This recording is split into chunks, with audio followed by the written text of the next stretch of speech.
सूरदास जी के साथ रास। एक दिन पद गा रहे थे, ठाकुर जी नित्य आते थे, राजभोग के बाद रोज आ जाते थे सूरदास जी के पास। सूरदास जी को नहीं पता रहता था। सूरदास जी तो राजभोग अरोग के, अच्छा राजभोग समझते हैं? दोपहर की जो आरती होती है 12 साढ़े 12 बजे सारे मंदिरों में वृंदावन में, उसको राजभोग आरती कहते हैं। और राजभोग के बाद श्री ठाकुर जी के कपाट बंद हो जाते हैं। क्यों? ऐसी मान्यता हमारे भाव हैं ब्रज के कि श्री ठाकुर जी गैया चरावे गए अब। और जो उत्थापन आरती होती 4:30-5 बजे, उसमें फिर पहला फल का भोग ही लगता ठाकुर जी को। क्यों? वन में हैं ठाकुर जी, वन में भोग लगा रहे हैं। तो राजभोग आरती के बाद में श्रीनाथ जी के कपाट बंद हो जाते, सूरदास जी आ जाते, अपनी कुटिया में बैठ करके कीर्तन गाते, पद बना बना करके रचना करते। और श्री ठाकुर जी चुपचाप खिड़की से निकल करके आते और सूरदास की कुटिया में अधर आकर के बैठ जाते और कोने में बैठ के थोड़ी पे हाथ धर के चुपचाप सुनते सूरदास जी को।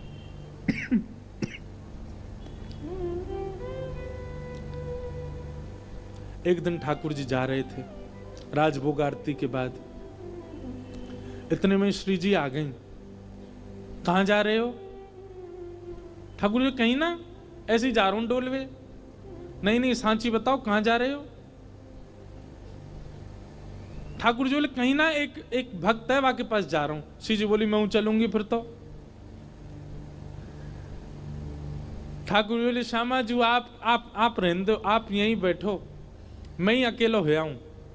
श्री जी बोली अगर मोए ना लेके गए तो मैं गुसाई जी से शिकायत कर दूंगी कि राजभोग के बाद तुम कहीं चले जाओ और गुसाई जी खोज करो जे कहां जा मैं। ठाकुर जी बोले श्री जी आपके चरणों में प्रणाम करूं, आप मेरे संग चल दो, पर गुसाई जी तो शिकायत मत करियो मेरी। लेकिन एक बात को वचन दो। मैं बोल कहा उत्थापन आरती तो पहले आमेंगे हम दोनों वापस, मां रुकवे की मत करियो बात। आप बड़ी भोरी हो, बड़ी सहज हो, और वैष्णव चाहे कितनो दीनहीन हो, कितनो भाववार हो, वहां पे कृपा करवे की मत सोच लियो। आपको तो मन है जाए यहाँ पे सब लुटाए दूं, सब दे दूं, ऐसे मत करियो। चुपचाप जानो, चुपचाप आनो है, और मैं इशारा कर दूं तुरंत उठ के आ जाइयो। श्री जी बोले हाँ मैं आ जाऊंगी। ठाकुर जी हाथ पकड़ के श्री जी को ले गए सूरदास जी की कुटिया में। सूरदास जी के नेत्र तो है नहीं, बैठे हैं। अधर ते किवाड़ खोली, ठाकुर जी धीमे धीमे भीतर घुसे, धीमे धीमे श्री जी को भी लियो और मैं कोने में बैठा दी। बोले बैठ जाओ। देखो सूरदास जी गा रहे हैं के सरतिलक मोतिन की माला, वृंदावन के वासी, नेह लगाए त्याग गए तृण शम, डार गए गल फांसी, अखियां हरि दर्शन की प्यासी, हरि दर्शन की प्यासी, अखियां हरि दर्शन की। ठाकुर जी बैठ के सुन रहे हैं, मंद मंद श्री जी के नेत्रन से आंसू गिर रहे हैं। ठाकुर जी धीमे धीमे पहुंच रहे, बोले श्यामाजू हल्ला मत करियो जी, जग जाएगो, और जगह को कहा हमें पकड़ लेगो, जान नहीं देगो, और फिर यहाँ पे कृपा कर दी तो फिर सवन पे करनी पड़ेगी, या हमारे रो मत, बिल्कुल आराम से बैठी रहो। बोले ठीक है। अच्छा आपको क्या लगता है सूरदास जी को नहीं पता चली होगी कि ठाकुर जी आ गए? अच्छा अब तक ठाकुर जी अकेले आते थे तो ये बात मानी जा सकती है कि सूरदास जी को नहीं पता चला होगा, पर श्री जी आ गई हैं तो ये बात निश्चित है कि सूरदास जी को पता लग चुका है कि श्यामा श्याम दोनों आ गए हैं। और इस बात का प्रमाण बताएं, हमारे वृंदावन में एक सूरदास और हुए, उनने ठाकुर जी का खूब भजन किया। इतने में ही ठाकुर जी प्रकट है गए और प्रकट होकर के बोले अरे बाबा मैं प्रकट है गया हूं, मैं तुम्हारे सामने ठाड़ा हूं, आ जाओ मेरे हृदय ते लग जाओ। सोई बाबा बोले अरे नंद के लाला, मैंने जुगल की उपासना करी, तुम अकेले काहे को आए? ठाकुर जी मन में सोचे, बोले जी अंदरो है या दिख तो रोना है, ऐसी कह दूंगा श्री जी आई हैं तो मान जाएगा। ठाकुर जी बोले हाँ श्री जी आई हैं, मेरे बगल में ही ठाड़ी हैं, आपको दिखना है रही हैं, संग ही आई हैं। बाबा मंद मंद मुस्काए के बोले लाला बाबड़ा कोई और बनाइयो, श्री जी ना आई तेरे संग। ठाकुर जी बोले तुम्हें कैसे पता श्री जी ना आई? बोले लाला श्री जी आई होती ना तो अब तक मैं आंधरो ना हो, तो श्री जी तो आते ही मुंह को नेत्र प्रदान कर देती। लाला तो विचार करना पड़े कि यहाँ पे कृपा करूं ना करूं, पर श्री जी तो प्रकट रहती, सबसे पहले मुंह को नेत्र ही प्रदान करती, वो देखे ही नहीं पाती। तू तो इतनी देर तक थाड़ो थाड़ो देख रहा हूं, श्री जी ना देख पाती, वो तो तुरंत नेत्र देती। इतने में ही किशोरी जी प्रकट हो गई, और किशोरी जी के प्रकट होते ही बाबा के नेत्र भी प्रकट हो गए। वारी की ठाकुर जी बोले जय हो श्री जी, आपकी सत्ता भी संतन ते पता चले मुझे। तो उस कथा से, वैसे इस कथा में ये बात लिखी नहीं है, पर अभी अभी मेरे मन में व्यास मंच में बैठे बैठे आई कि उस कथा से इस कथा को जोड़ें। अब तक ठाकुर जी अकेले आते थे सूरदास जी के पास, पर आज श्री जी आई हैं, तो क्या सूरदास जी को पता नहीं चला हुआ कि श्यामा श्याम आ गए? निश्चित पता चल गया। इसीलिए आज एक विचित्र लीला हुई। क्या? गाते गाते सूरदास जी ने अपनी लाठी उठाई और उठ करके अपनी कुटिया से बाहर जाने लगे। श्री जी बोली जी कहां जा रहे हो बाबा? अरे आंधरो बाबा, कहीं गिर नहीं जाए, हम यहाँ के संग चलें, कहीं गिरवे वारा होगा तो बचा लेंगे। ठाकुर जी बोले मैंने पहले ही मना करी आप जी सब कृपा फिपा ना करनी कोई पे, और समय है गो उत्थापन को, वहां गुसाई जी मंदिर खोल देंगे, चलो जल्दी मंदिर में। श्री जी बोली ना है ना है, बस ये जहां जा रहा हूं वहां तक यहाँ छोड़, यहां में फिर चल देंगे मंदिर में। ठाकुर जी बोले पहले ही मना कर रहा हूं, मत चलो मेरे संग। आ गई है जबरदस्ती, अब मां मंदिर में हम दोनों नहीं मिलेंगे तो श्री गुसाई जी बड़ी डांटेंगे। श्री जी पीछे पीछे चलन लगी। सूरदास जी जान गए कि श्री जी ठाकुर जी आए और आज इन पर कृपा करवाई लूं अपने ऊपर, इसलिए सूरदास जी भी जबरदस्ती आंधरो बनने के भाव से चल रहे हैं। चलते चलते सूरदास जी भी वहां गए जहां गहरो गड्ढा। सूरदास जी जैसे ही गड्ढा की ओर जाने लगे, श्री जी बोली अरे देखो श्याम सुंदर जी गिर जाएगो बाबा, गड्ढा में गिर जाएगो, या के माथे में लग जाएगी, हाथ पांव में लग, या को पकड़ लो रोक लो। ठाकुर जी बोले श्री जी तो मेरी सौगंध पास मत जाइयो, या के जिनके नेत्र नाए हो में ना, इन सबन के पास छठवीं बुद्धि होवे, जे स्पर्श करके पहचान ले कौन है कौन नहीं है, और जाने एक बार हम दोनों उनको स्पर्श कर लियो, जो पहचान जाएगा कि हम कौन है। श्री जी बोली तो पता लग नंदो कौन है, कहा चलो जाएगा। अरे ना है, एक पे कृपा कर दी तो घनेरे बैठे सबन पे करनी पड़ेगी। किशोरी जी बोली ना ना जी गिर जाएगा। अब यहां तो किशोरी जी जा रही हैं बचावे, तब तक सूरदास जी कूद ही गए, और कूदते अरे भैया, अरे कन्हैया, अरे लाला, अरे भैया कोई काम को सुनना हो तो न देखियो, अरे मैं आंधरो गिर गऊं कुआं में, अरे भैया मैं यहाँ से बचाए लियो। श्री जी बोली ठाकुर जी या तो इनको बाहर निकालो, नहीं तो मैं आपसे कट्टी आ जाऊंगी। ठाकुर जी बोले श्यामाजू मैं यही मारे ना लेके आऊं आपको संग में, नेक में ही पिघल जाए, नेक में ही दया आ जाए आपके चित्त में ना, या को निकाल दो फिर कभी ना कहूंगी, या को बस बाहर निकाल के हम दोनों भाग जाएंगे यहाँ से। ठाकुर जी ने ऊपर से झांक के देखी, खूब गहरो। ठाकुर जी कैसे निकालूं? श्री जी बोली एक तरीका है ना, आप अपनी कारी कमरी निकालो, मैं अपनी चुनरी निकालूं, दोनों में गुर्र गांठ बांध दो और बाकू नीचे पधरा दो, बाबा तो कह रहे पकड़ ले, पकड़ के हम यहाँ बाहर निकाल लेंगे।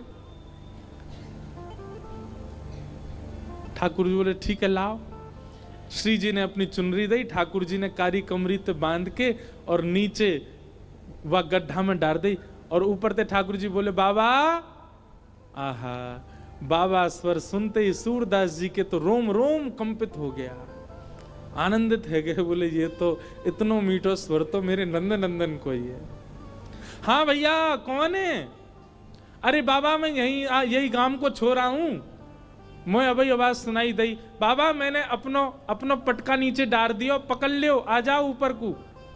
सूरदास, हाँ भैया कहाँ को, बोले जई है पकड़ लो।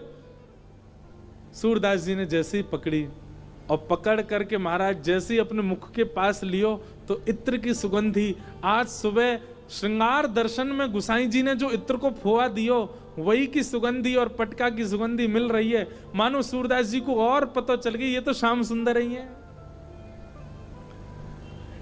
और श्री जी पहले ही मिल चुकी हैं, या को मतलब ये है कि सूरदास जी को दिख तो रहो है, बस कृपा लीला कर रहे हैं श्याम सुंदर के संग। सूरदास जी ने पटका पकड़ो, यहां ठाकुर जी पटका खींच रहे हैं और ठाकुर जी को श्री जी खींच रही हैं। श्री जी ठाकुर जी को खींच रही हैं, ठाकुर जी पटका को खींच रहे हैं और पटका पकड़ के सूरदास ऊपर आ रहे हैं। कैसी कृपा सूरदास के ऊपर। सूरदास जी मन मन सोच रहे हैं, बोले आज ये कहीं निकल के नहीं भाग जाए मेरे हाथ से। और ठाकुर जी क्यों लग रही, बाबा जैसे ही निकले हम भागे यहां से।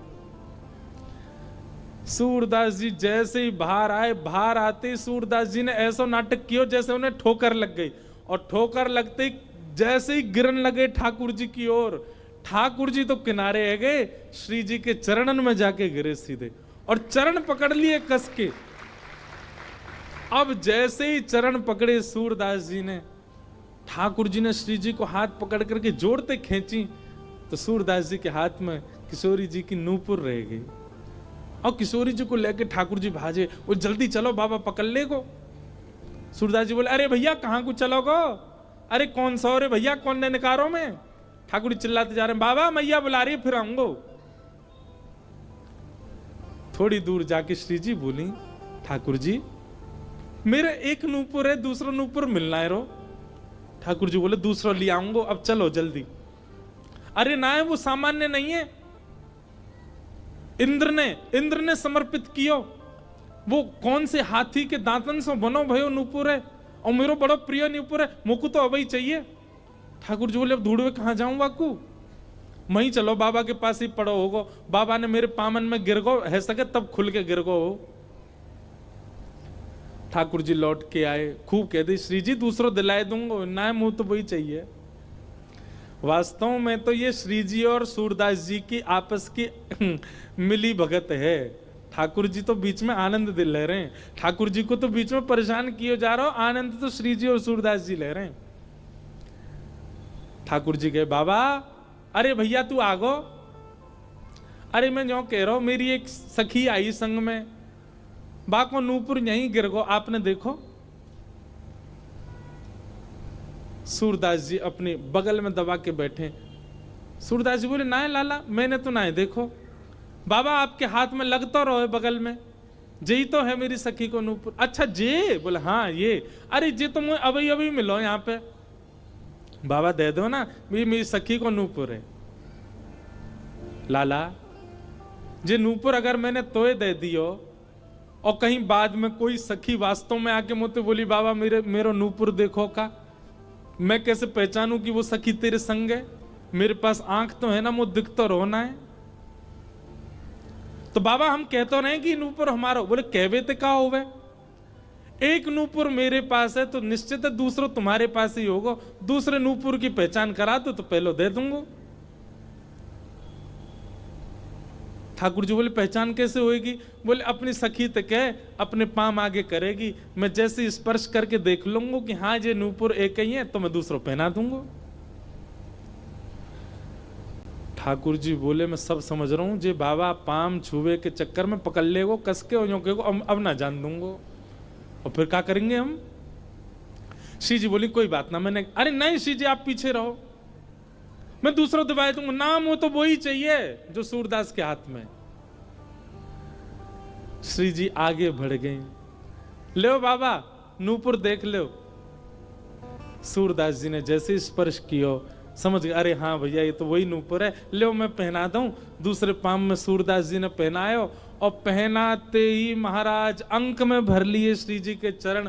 बोले अब ना जान दूंगो, मैं जान गया हूं जो साक्षात वृषभानु दुलारी हैं, और लाला तू जो मुख को निकार के गयो मैं सब जान गया हूं, तू नंद जी को लाला है, जीवन निकर गो गाते गाते तुम दोनों के यश को आज पहली बार पकड़ में आयो, अब नहीं जान दूंगो। ठाकुर जी ने खूब खींची पर श्री जी नहीं छोड़ी सूरदास जी ने। ठाकुर जी बोले बाबा तू जो कहेगो सो करेंगे, जे बता करनो कहा है, तू कैसे छोड़ेगो। आहा बसो मोरे नैनन में यह जोड़ी, बसो मोरे नैनन में यह जोड़ी। सूरदास जी कह रहे हैं मैं नेत्रन से आंध रहूं, मुंह दिखे ना है, पर मैं आपसे एक ही वरदान चाहूं, मेरे एक नेत्र में सदा श्री जी और दूसरे नेत्र में सदा आप विराजमान है जाओ, आपके नित्य दर्शन मुंह को होयो करें, बस यही वरदान दे दो। नव दुलहे ब्रज राज सावरो, दुल्हन राधा गोरी, बसो मोरे नैनन में यह जोड़ी, बसो मोरे नैनन में यह जोड़ी। प्रिया प्रियतम दोनों ने युगल रूप में खड़े है करके सूरदास जी के नेत्रन पे हाथ धर दिए और कही सूरदास खोल के देखो। आज सूरदास जी ने पहली बार नेत्र खोले और श्यामा श्याम के युगल प्रत्यक्ष दर्शन उनको है गए। रोम रोम को दर्शन कियो, एक एक अंग को दर्शन कियो, घूम घूम के परिक्रमा लगाई दोनों की और फिर दोनों से प्रार्थना करिए बस एक वरदान दे दो। कहा मुझे फिर से अंधो बना दो, अब आप दोनों दिख गए, अब दुनिया में और कोई को नहीं देखना है। ये जो सूरदास जी के साथ घटना हुई ये क्या है? ये रास है।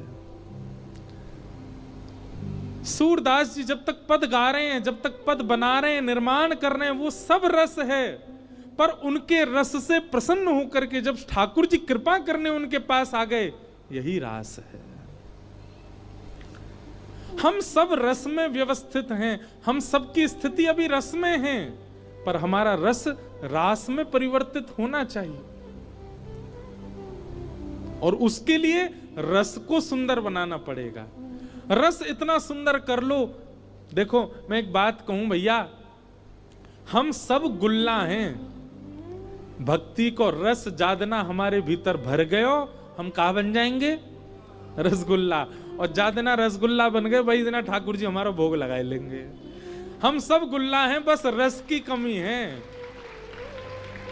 ये भक्ति को रस, ये भाव को रस, ये प्रेम को रस अपने अंदर जितनो है सके भर लो, या गुल्ला को रस से युक्त कर लो। जादना ये रसगुल्ला बन गए, ठाकुर जी आकर के भोग लगाएंगे और वही भोग की प्रक्रिया ही रास है। गोपियां कहती हैं मैवं विभोर हति भवान गदितुम नृशंसम संत्यज्य सर्व विषयां स्तव पाद मूलम भक्ता भजस्व दुर्वग्रहमात्यजास्मान देवो यथादि पुरुषो भजते मुमुक्षु।